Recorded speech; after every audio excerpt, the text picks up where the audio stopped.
Você não merece ser um peso para ninguém, porque você não é digno de pena, você é digno de glória, porque o Rei mora em você.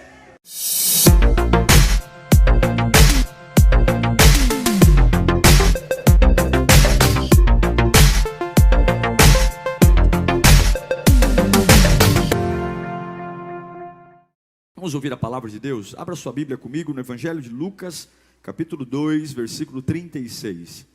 Evangelho de Lucas, capítulo 2, versículo 36. Uma das grandes preocupações que eu tenho na minha vida é não ser um peso para ninguém. Eu sempre me incomodo muito se não estou sendo inconveniente, se eu não estou sendo um peso, porque o ser humano não foi feito para carregar outro ser humano. Uma coisa é você precisar de uma ajuda e alguém te ajudar, estender a mão, apoiar você. Mas uma outra coisa é você não se incomodar com isso. Não importa a sua situação financeira, emocional, física, nenhum de nós é um erro. Nenhum de nós nasceu para estar abaixo daquilo que Deus idealizou para nós. Não importa a situação, peso, cor da pele, se nasceu de uma família nobre ou se nasceu de uma família extremamente humilde. As condições externas não mudam o que você carrega. Mas vivemos uma época do vitimismo, você sabe disso. Eu não tenho nenhum orgulho em ter uma igreja que dependa de mim. O meu orgulho é vir uma igreja dizendo: pastor, eu encontro Deus sem precisar de ti. Porque eu creio que a maturidade nos faz assumir herança. Criança não assume herança. Criança tem que ter tutor, até que faça 18 anos. E muitas igrejas estão tomadas de crianças. E Deus diz: eu não posso derramar, porque vocês não são adultos.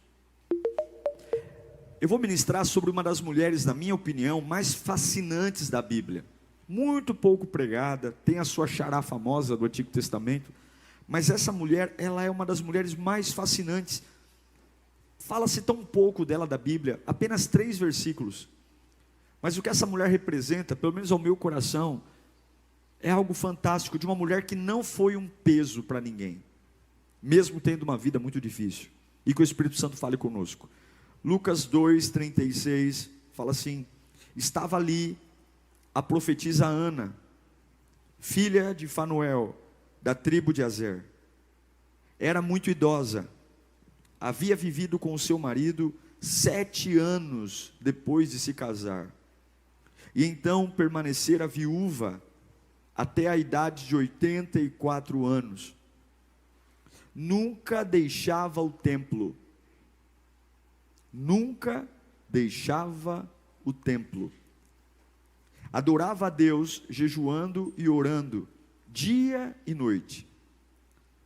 Tendo chegado ali, naquele exato momento, deu graças a Deus e falava a respeito do menino a todos os que esperavam a redenção de Jerusalém. Feche os olhos. A gente está num feriado prolongado, né? As vésperas de um feriado prolongado para alguns. Você vai sair daqui cedo. Você ainda vai poder fazer coisas depois desse culto, jantar, para quem não está no jejum, né? Vai ter aquela janta maravilhosa. Para quem está no jejum, bom alface para você. Dá tempo de fazer bastante coisa ainda, mas agora é a hora de ficar aqui. Você tem que fazer um esforço para você estar aqui. Você que está em casa, o teu desafio é maior ainda. Você tem que fazer um esforço para estar no presente agora. Eu creio numa voz que cura, liberta, transforma. Eu queria que você se unisse à minha oração agora, implorando a Jesus que fale conosco. Pai bendito, eis aqui a letra, mas nós precisamos do Espírito. A letra sem o Espírito é morta. Paracleto, aquele que está ao lado, aquele que nos sustenta, sopra dos 4 ventos. Levanta pessoas aqui, meu Deus. Acorda almas. Desperta corações. Embriaga o espírito. Traz-nos revelação. Destrói esse mundinho limitado que construímos. temos as ideias banais, que temos nos apegado, que explica tudo, mas não resolve nada. Acorda-nos, Espírito, traga o dunamis, que pulse o nosso coração. É o nosso desejo, em nome de Jesus. A profetisa Ana exala para mim o bom perfume de Cristo, de uma mulher que dedicou sua vida ao servir a Deus. E quando a gente olha para uma pessoa que tem uma vocação muito especial, logo nós, de forma muito preconceituosa, achamos que essa pessoa teve uma vida fácil, uma vida sem turbulências. Talvez nasceu num berço que correspondia a isso. Mas se eu pudesse resumir a vida da Ana, que eu conheço apenas em 3 versículos, a síntese da vida dessa mulher foi a sua paixão completa por Deus. É muito diferente, irmão, quando você vê uma pessoa que gosta de Deus, que tem simpatia por Deus, e outra que é completamente apaixonada por Jesus Cristo. Eu não tenho dúvida que nós temos simpatia, que gostamos, mas a gente pode ir muito mais profundo. Eu gosto do Salmo 16, e me lembra muito de Ana, a profetisa, Salmo 16, 11, que diz: tu me farás ver, tu me farás conhecer a vereda da vida, a alegria plena da tua presença, eterno prazer à tua direita. Esse salmo é lindo, não é? Olha, tu, Senhor, me fará conhecer a vereda, o caminho da vida. E esse termo que vem agora é fantástico: a alegria plena da tua presença, plenamente alegre, plenamente feliz. Consegue perceber que a maior dobradinha de vida é você e Deus, Deus e você? Agora, pode uma pessoa ser apaixonada por Jesus com um coração despedaçado? Pode uma pessoa ser apaixonada por Jesus predominando suas perdas? Eu creio que não. Deus não divide sua glória com ninguém. É por isso que o choro, ele tem validade. O choro dura. Deus, ele diz: eu sei que você é ser humano, eu sei que você é limitado, eu sei que você é complicadinho, então vou te dar um tempo para você sentir o baque da vida, vou te dar um tempo para você digerir os solavancos, mas tem que durar só uma noite.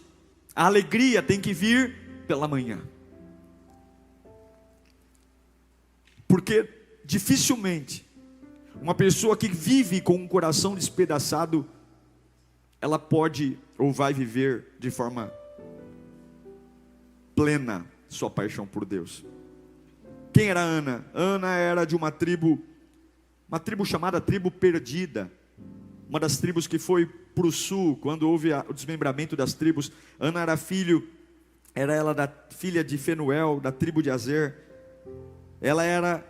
Azer era filho de Jacó, era o segundo filho de Jacó com a serva de Lia. Era uma tribo de pequena expressão, não era das tribos mais famosas, e foi considerada uma tribo desertora, uma tribo perdida. A Bíblia chama Ana de profetisa, mas eu não sei se você percebeu, hoje em dia dificilmente as Bíblias fazem isso, mas havia uma página em branco quando você terminava o Antigo Testamento e começava o Novo Testamento. Aquela folhinha em branco não é que acabou a tinta da gráfica, aquela folhinha em branco simbolizava 400 anos de silêncio.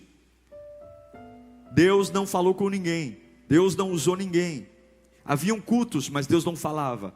Haviam pregações, mas Deus não falava. Haviam profetisas, mas Deus não falava. Imagine a dificuldade de uma pessoa ser uma profetisa, e Deus a chama de profetisa, numa época que Deus não fala, que Deus está em silêncio. Imagino que tudo que Ana profetizava era o que já havia sido profetizado, e ela só repetia, porque Deus não falava. E ela era uma viúva. E talvez esse seja o principal problema para um coração estar despedaçado. Com apenas 7 anos de casada, diz a Bíblia que ela ficou viúva. Apenas 7 anos. E nessa época, estar viúva era uma gravidade monumental. Viúvas nesse período eram negligenciadas, ignoradas, esquecidas. A viúva era um fardo, porque uma mulher, nesta época, que era proibida de trabalhar, de ter uma vida ativa, certamente teria que ser sustentada. E quem ia querer ficar com uma mulher em casa para ser sustentada? Não é à toa que uma das primeiras missões dos diáconos eram cuidar dos órfãos e das viúvas, porque eram pesos para a sociedade. Ninguém queria, a família não queria, não tinha Bolsa Família na época, não tinha nada, nenhuma ajuda do governo, nada. Agora, o que me encanta nessa mulher, há uma briga sobre a idade dela. No original não diz que ela tinha 84 anos, mas diz que ela já estava viúva há 84 anos. Pela lei judaica, uma criança, uma lei antiga judaica, a partir dos 12 anos era permitida o casamento. Se você somar os 12 anos com 7 anos de casada, que ela ficou viúva, e agora mais 84 anos de viuvez, nós podemos imaginar que Ana tinha em torno de 103 anos. 103 anos de idade. Mas o que me encanta é que mesmo a felicidade do casamento tendo durado apenas 7 anos, mesmo a vida dela tendo passado por solavancos, perdas, numa sociedade que pouco apoia, quando o marido morreu, a vida dela não acabou. Quando a vida deu um tranco nela, o tranco não destruiu o propósito, muito pelo contrário, Ana revelou um ponto de vista diferente. A Bíblia diz que desde a perda do marido, ela usou o templo, a casa de Deus, e de dia e de noite ela se consagrava. Quando eu leio esses 3 versículos, eu não consigo ver uma mulher com um coração despedaçado, eu não consigo ver uma mulher doente, eu não consigo ver uma pessoa que está marcada, mas eu vejo uma pessoa que a primeira característica que eu enxergo nela, ela não se tornou um peso para ninguém. Ela não se tornou. E eu vou dizer uma coisa, talvez você fale, pastor, o senhor está pregando essa mensagem, mas eu estou passando uma dificuldade, e eu estou precisando de ajuda. Está tudo bem. Quem nunca precisou de uma ajuda? Quem nunca precisou de uma casa? Quem nunca precisou de uma ajuda financeira? Quem nunca precisou de um apoio? Faz parte da vida, nós precisamos um dos outros. Mas eu não posso aceitar isso como algo normal. Eu não posso querer viver a minha vida inteira, seja lá qual for a minha dificuldade, aceitando que isso é uma sina, é um karma, como dizem os espíritas. Não é. Deus não errou quando te fez. Você não é uma porcaria, seja lá qual for o seu problema e o seu contexto. E aqui eu vejo uma mulher que com 7 anos de casamento, nessa época o judaísmo tinha muito julgamento. Lembra de Jó, como foi julgado quando ele ficou doente? O que os amigos fizeram com ele? Confessa seu pecado, Jó. Você deve ter pecado, você deve ter feito alguma coisa errada. Imagine quantas histórias essa mulher ouviu por ter ficado doente, ou por ter perdido o marido com 7 anos de casamento. Imagine. Mas ela não se tornou um fardo para os parentes. E Deus me trouxe aqui para dizer essa palavra para você. Eu não sei qual é o seu contexto, mas essa palavra vai vir como um chacoalhão na sua alma. Eu não dei o sangue na cruz por você. Eu não entreguei o meu filho amado por você.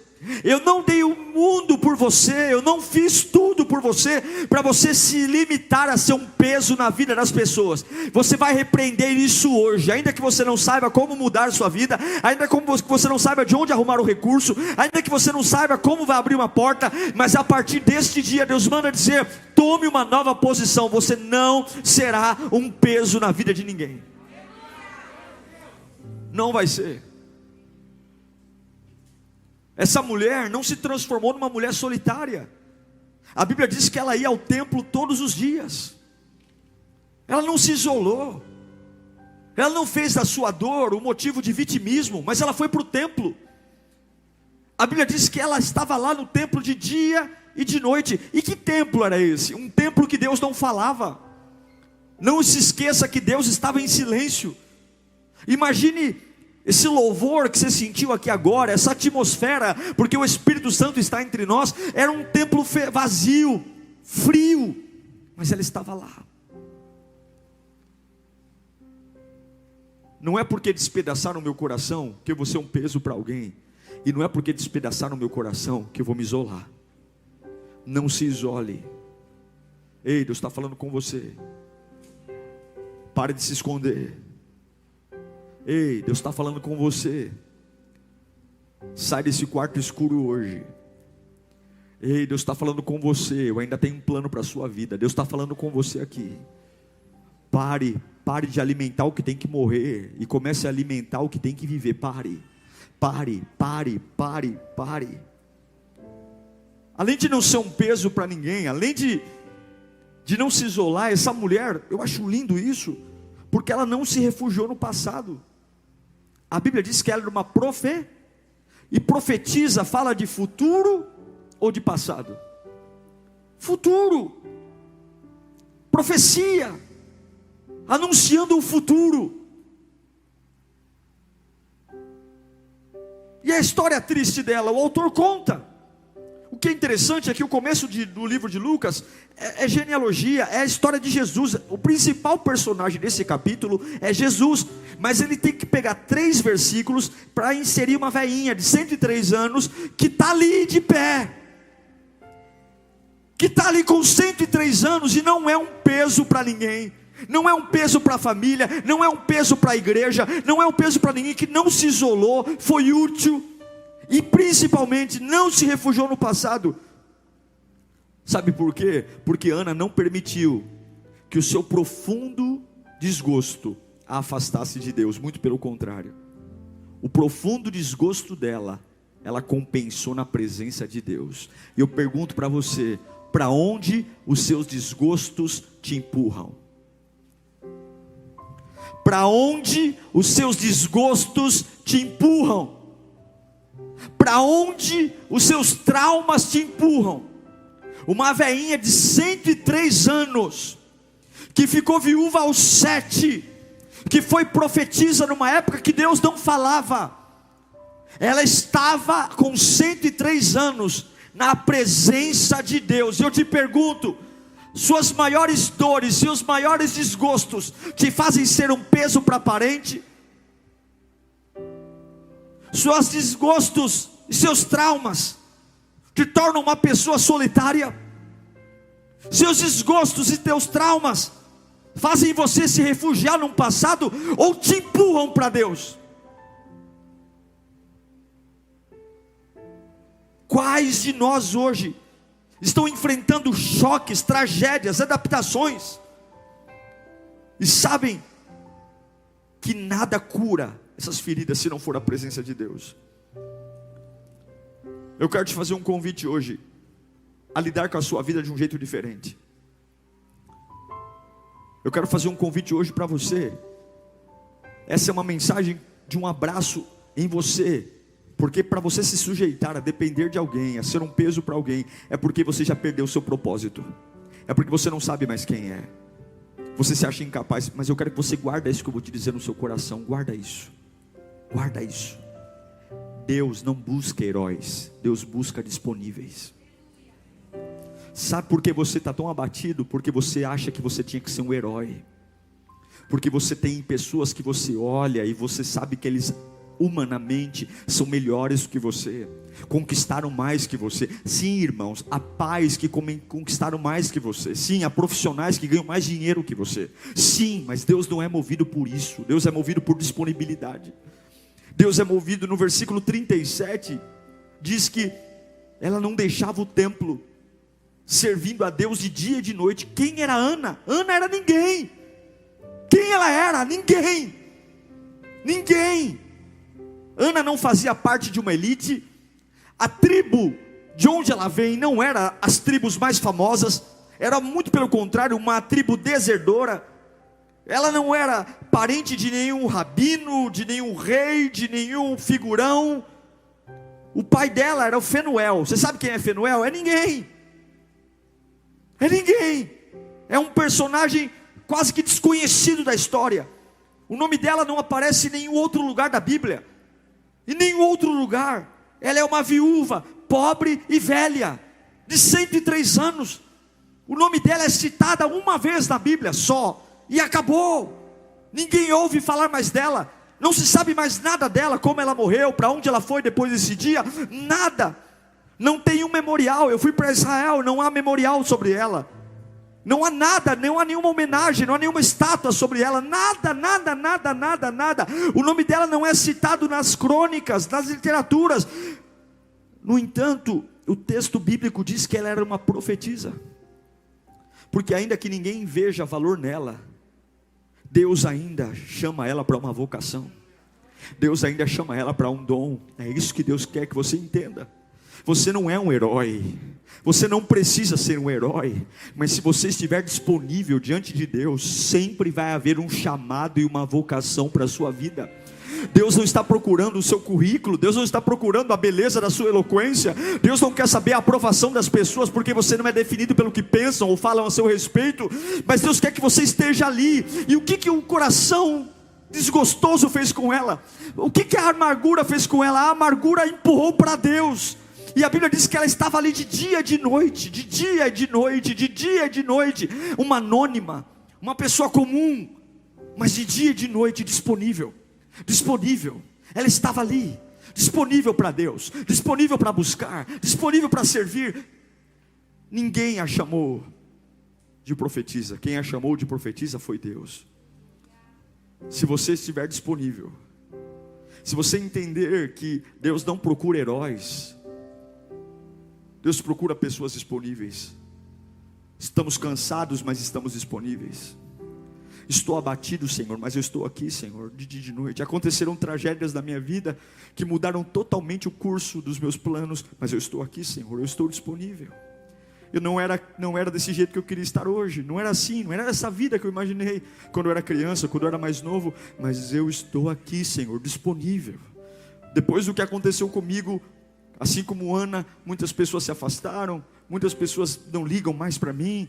Eu me tornei para muitas pessoas um problema, eu me tornei um peso, um fardo. Olha, Senhor, depois daquele fracasso na empresa, realmente, mas eu estou pegando toda essa angústia, todo esse coração despedaçado, e eu estou empurrando a minha vida para Deus, de dia e de noite, de dia e de noite, porque Deus não está procurando heróis, Deus está procurando pessoas que hoje consigam glorificá-lo, ainda com os hematomas. Nosso mundo tem pouco espaço para fracos, irmãos. Nosso mundo tem pouco espaço para os pequenos. O nosso sistema está totalmente ligado no ser bem-sucedido, famoso, endinheirado, ganhadores, grandes, heróis. Há pouco espaço para os pequenos. É uma geração que os pequenos são descartados, os comuns são jogados. Ninguém quer os comuns, todos querem os heróis, aqueles que não sangram, aqueles que tomam um tiro e não morrem, aqueles que aguentam tudo. Mas talvez você, assim como eu, não seja um herói. Talvez você seja apenas mais uma pessoa comum, que tem uma vida comum, uma família comum, um problema comum, um emprego comum, uma casa comum, e está tudo bem, porque Deus nunca pediu que você fosse algo diferente disso. Ele só pediu que você estivesse disponível, de dia e de noite, de dia e de noite, de dia e de noite. Com 7 anos de casamento, Deus levou meu marido, e de dia e de noite, oh meu Deus do céu, de dia e de noite. Com isso eu aprendo que Deus não está atrás de heróis, Deus busca a gente disponível. Você está disponível hoje? Não me fala da sua dor, não me fala do seu trauma, não me fala da sua tragédia. Me diga se hoje você está disponível para Ele fazer algo novo. Me fala se hoje você está disponível para ouvi-lo como você nunca ouviu. Me fala se hoje você está disponível para receber algo, porque o processo de Deus é seletivo, diferente dos outros. Talvez diante dos homens você nunca foi o mais popular, o mais querido, o mais ouvido, mas eu amo o que Paulo grita em 1 Coríntios capítulo 1 versículo 27, ele grita: mas Deus escolheu o que para o mundo é loucura, para envergonhar os sábios, escolheu o que para o mundo é fraqueza, para envergonhar o forte. Ele escolheu o que para o mundo é insignificante, desprezado, e que nada é, para reduzir a nada o que é, a fim de que ninguém se glorie diante dele, porque só há um digno de honra, glória e louvor. Vamos aplaudir aquele que é o único digno de honra, glória e louvor. Meu Deus! Glória! Você se torna um peso para alguém quando você acha que Deus busca heróis. Vira a chave. Você deixa de ser um peso para os outros quando lembra que Deus não procura heróis, Deus busca disponíveis. Segundo, nunca é tarde para sonhar. Sonhos de Deus nunca são tarde. A velhinha tem 103 anos e ela está esperando. O que ela está esperando? As profecias se cumprirem. Quantas profecias ela ouviu do profeta Isaías, profeta Ageu, profeta Amós, profecia que viria alguém libertando o povo, e agora ela é uma profetisa num tempo de silêncio, mas ela está ali. Qual era o grande sonho de Ana? O que fazia essa mulher com 103 anos estar num templo, sem se limitar a ser um peso, sem se limitar a se isolar, a viver de passado? O que fazia essa mulher ser uma profetisa tão importante? E é a Bíblia que chama ela de profetisa, não é ela que diz que é profetisa, é a Bíblia. O grande sonho de Ana, o que fazia essa mulher pulsar, veinha, cabelinho branco. Sabe quando você olha no espelho e você nem sabe quando foi que você perdeu a imagem? Que espelho foi que você perdeu a imagem? Veinha, cabelo branco, franzina. Mas o sonho dela era como o sonho de Simeão, era ver as profecias antigas do nascimento do Messias, do Salvador, se cumprirem. Ana viveu 103 anos com essa expectativa, e mesmo com 103 anos, ela ainda esperava, sonhava no momento em que Deus enviaria a redenção a Israel, a libertação do pecado por meio de um Salvador. Mesmo com a idade avançada, com uma vida marcada, ela continua sonhando, e quem continua sonhando, continua vivo de dia e de noite, de dia e de noite. Qual é o grande projeto que Deus colocou na sua mão? Qual é o grande sonho? Eu não estou falando aqui de motivação banal, eu estou falando de valores inegociáveis. É o sonho que você diz: isso não está na mesa, eu não ponho à venda. Pode chegar a pessoa mais carrancuda ao meu lado, a pessoa mais realista, que vai tentar manipular minhas emoções, eu não ponho à mesa, isso eu não discuto, eu não abro mão. Há 400 anos Deus não fala.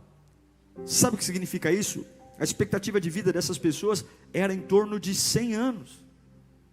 Ou seja, já faziam 4 gerações de sacerdotes, de cultos, que as pessoas encontravam a Deus e não o sentiam, ouviam palavras e não tinham testificação na alma.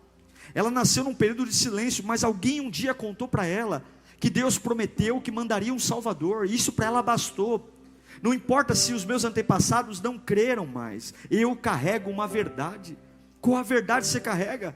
Sabe por que a gente é um peso? Porque a gente não carrega nada, porque a gente acha que a gente não tem sentido, a gente se satisfaz olhando os outros viver, a gente se satisfaz olhando o casamento dos outros, porque eu não creio no meu. A gente se satisfaz vendo o filho dos outros, porque eu não creio no meu.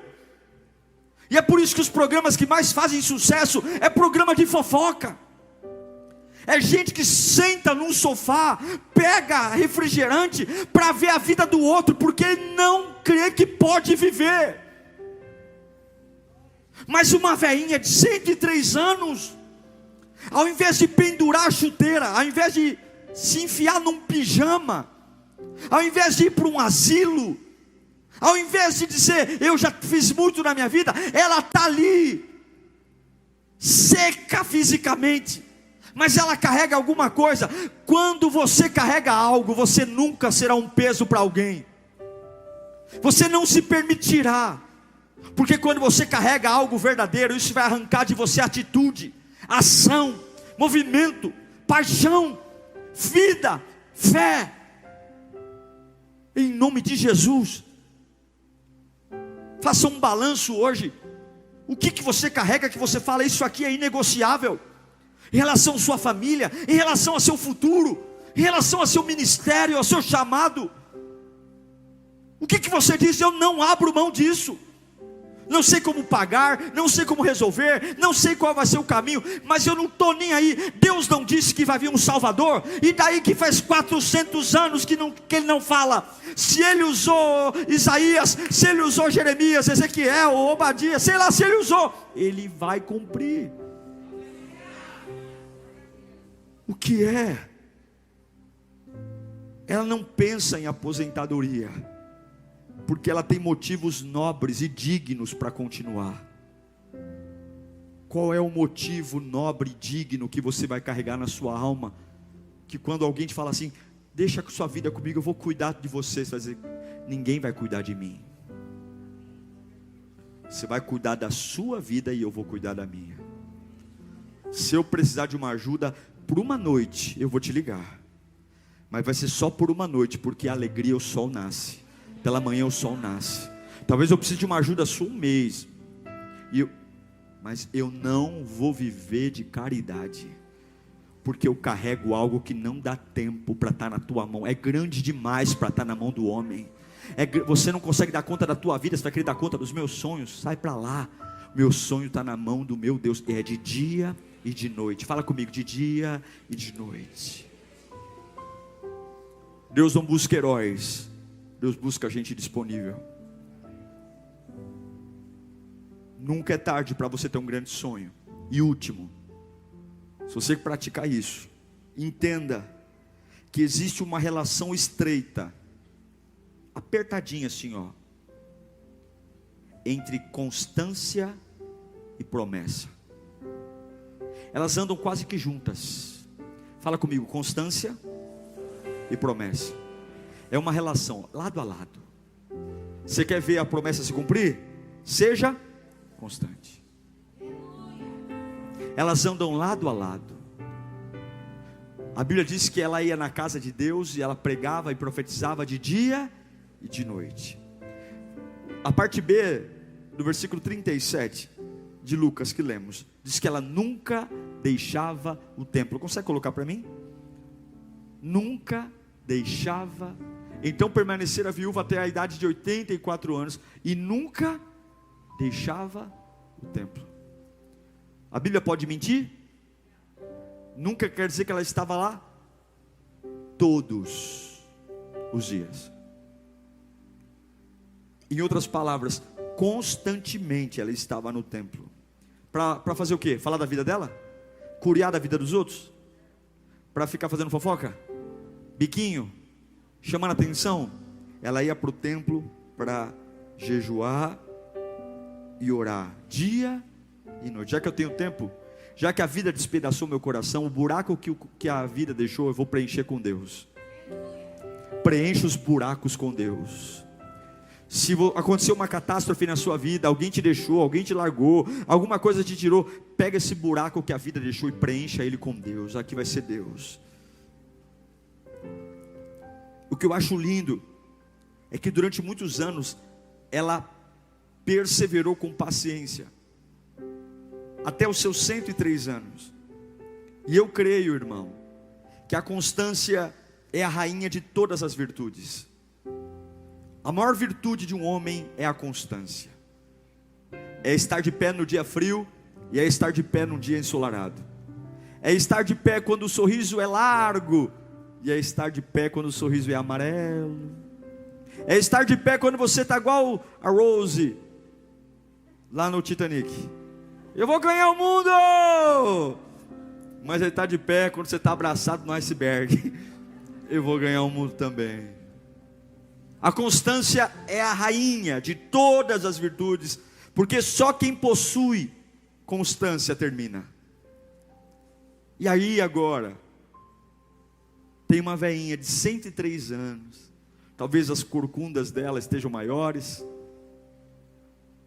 talvez ela estava ali como sempre esteve. A Bíblia diz que todo dia era no templo, mas agora há um burburinho na entrada da porta do templo. Há um burburinho. E ela está ali, velhinha. Ana, por que você não para? Porque eu sei que um dia as profecias vão se cumprir. Eu sei que um dia o que Isaías profetizou vai se cumprir. Oh, meu filho, eu estou aqui porque Deus não busca heróis, Deus busca gente disponível. Oh, meu filho, eu estou aqui porque eu tenho um grande sonho. Eu tenho um grande sonho. Se alguém diz que Deus vai cumprir, Ele vai cumprir. E daí que faz 400 anos. E eu sou constante. Aí daqui a pouco ela olha para trás. E quem vem entrando? Uma jovem chamada Maria, trazendo uma criança no braço. Do lado dela um quarentão, o Zé. E como sempre ela estava, agora entra um casal. Não era um bebê comum. Não tem como ser um bebê comum. O choro desse bebê não era um choro comum. Não tinha como, era o próprio Deus em forma de criança. E eu consigo imaginar, irmãos, que Deus falou para ela: o silêncio acabou. Eu estou cumprindo o que prometeu. Ana, ao invés de olhar para as situações, ela criou na promessa. Porque depois do choro, levanta sua mão para cá, vem a alegria. Eu não sei o que o diabo disse para você que vai vir depois do choro, mas o Deus que eu sirvo manda te dizer: depois do choro vem a alegria. Levanta as mãos. Depois das lágrimas vem o consolo. Depois da lágrima não vem a depressão. Depois da lágrima não vem o suicídio. Na minha Bíblia, depois da lágrima vem o consolo. Você não vai morrer. Sabe o que vem depois do deserto? Não vem o cemitério. Depois do deserto vem a terra prometida. Depois do deserto vem Canaã. Depois da humilhação, sabe o que vem? Depois da humilhação não vem a loucura, não. Depois da humilhação, a minha Bíblia diz que os humilhados, eles serão o quê? Serão exaltados. A minha Bíblia diz que depois da cruz, o que vem? Depois da cruz vem a ressurreição.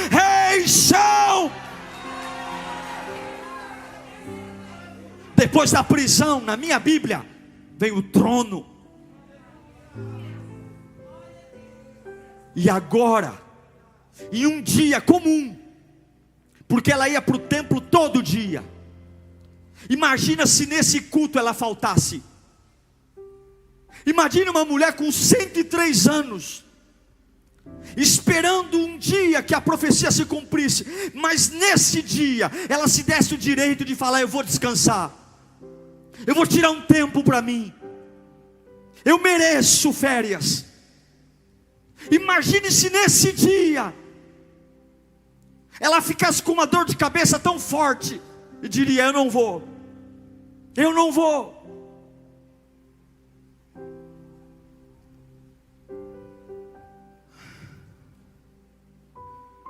E chegando naquela hora, dava graças a Deus e falava a respeito do menino. Em que hora? Quando ela viu Jesus nos braços de Maria e José sendo entregue ao sacerdote Simeão para ser apresentado aos céus. A Bíblia diz que quando ela viu Jesus sendo apresentado, ela não disse: agora eu posso morrer em paz. A Bíblia diz que ela continuou falando e dando testemunho do que ela viu e ouviu.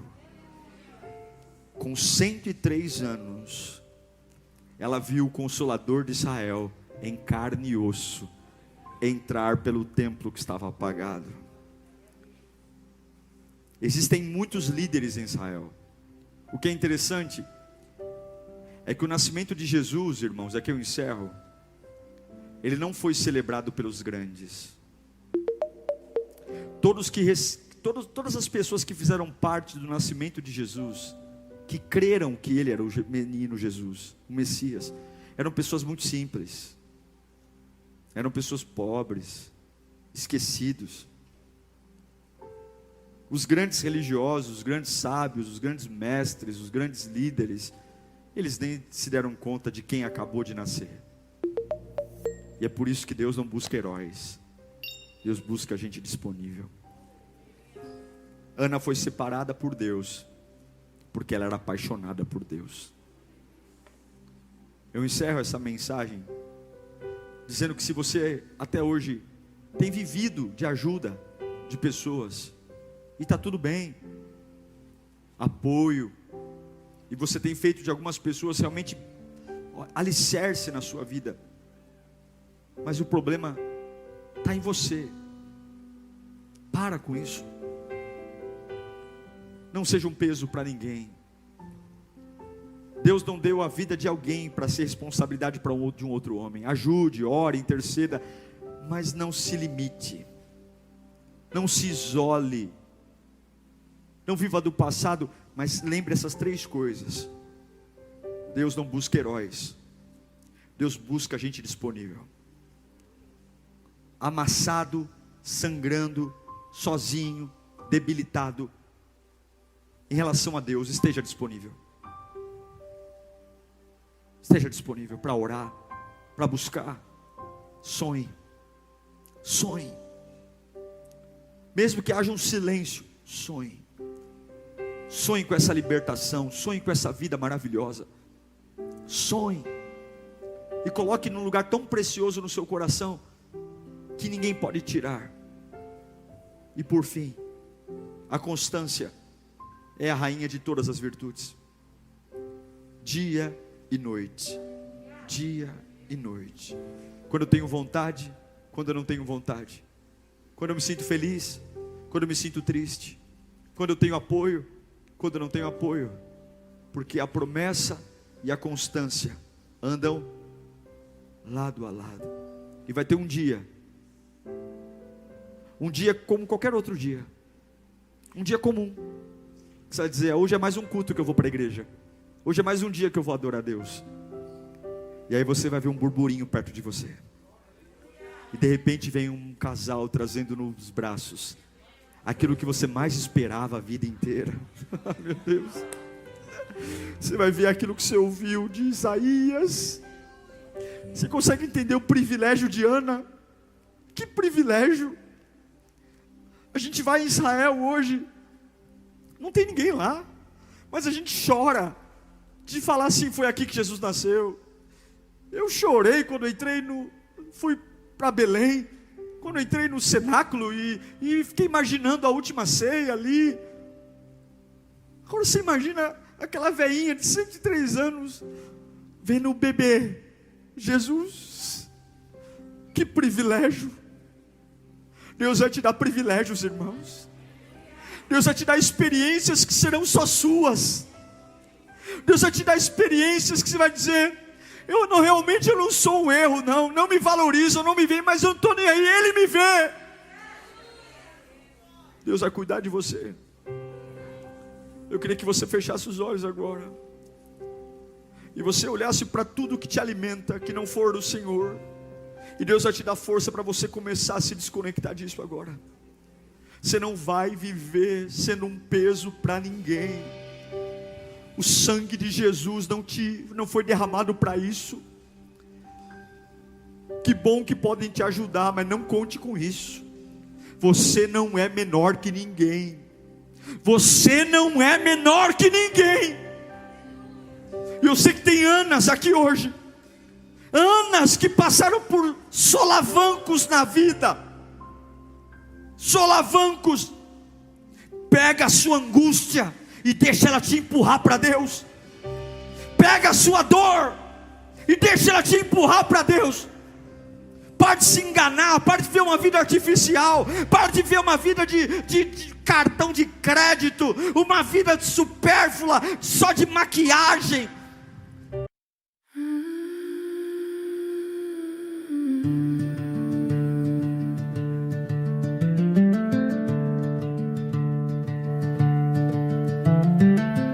The river sleeps beneath the silent sky.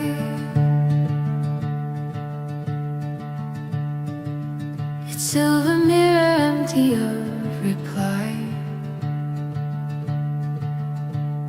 I walk along the banks where waters used to play, finding echoes of tomorrow washed away.